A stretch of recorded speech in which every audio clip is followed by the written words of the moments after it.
Sir, sa nangyaring problemang malaki, sir, since na-clearing nga kayo, anong positive ang nakita mo na nangyari ngayon sa'yo? Siguro po, boss, positive na nangyari sa akin, natuto kaming maging mas disiplinado at nakikita namin yung mga tao na maaliwalas na nakakadaan sa karyedo. Yan yung mac and cheese, oh. Uy.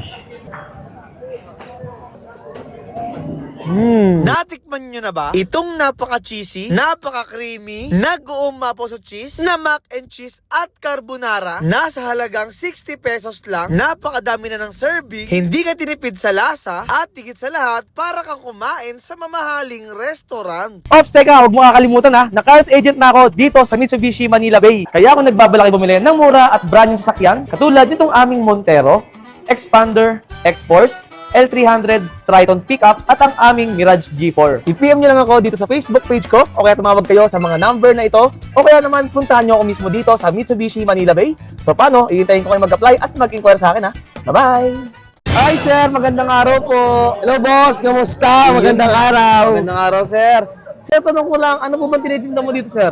Boss, ito pa rin yung Boss J Mac and Cheese, boss, at saka yung bago natin na Creamy Carbonara. Creamy Carbonara! Yes po. Bago to bossing! Yes, bossing, Mga bago. ilang ano na to, araw? Mga isang linggo lang. Isang linggo pa lang. Wow. Hindi isang linggo yung pasta. Isang linggo ko palang nilalabas. Ah, okay.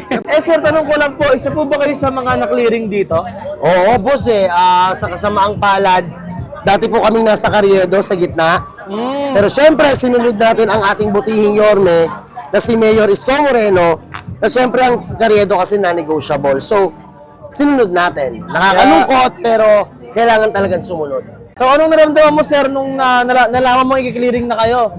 Syempre, boss, nakakalungkot. Lulungkot kami dahil mawawalan kami ng kabuhayan. Opo.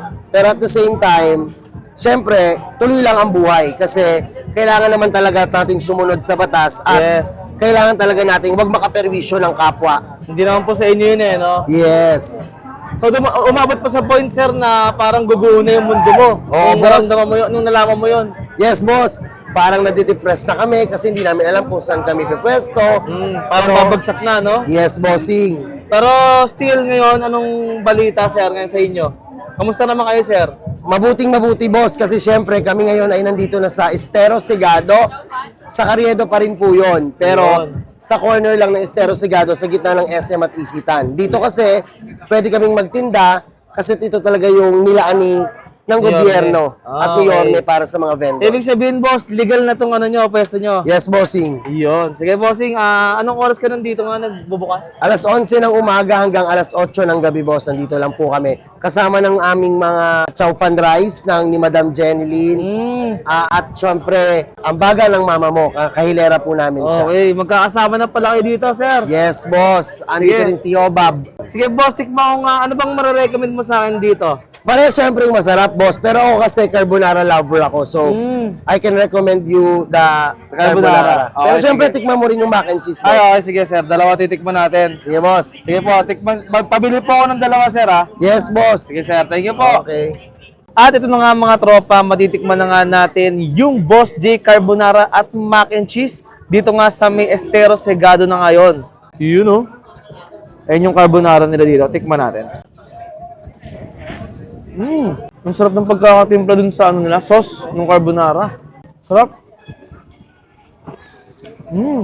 Sobrang cheesy, sobrang creamy. Dahil nga hindi tinipid sa sauce. Tapos yung cheese, talagang masarap. Hindi siya yung mumurahing cheese lang. At ito naman guys, titikman ko din dito syempre, yung isa sa mga best seller nila, yung mac and cheese. Ayan o. Tikman din natin tong mac and cheese. You know mac and cheese? Ang sarap din. Masarap yung cheese sauce. Sulit na to for only 60 pesos. Ang dami ng serving. Oh. Isang baso. Panalo. Ang maganda pa dito mga tropa, napakaganda ng pagkakaluto dun sa noodles nila. Hindi siya lamog. Sakong-sakto lang yung luto. Sarap. Kaya sa mga natakam at gusto rin matikman, itong mac and cheese at carbonara, puntahan nyo na si Bossing J dito sa may corner Quiapo, Estero Segado, tapat mismo ng Greenwich. So yun lang mga tropa, ubusin ko muna ito. Maraming salamat sa video nyo. Paalam. Bye-bye!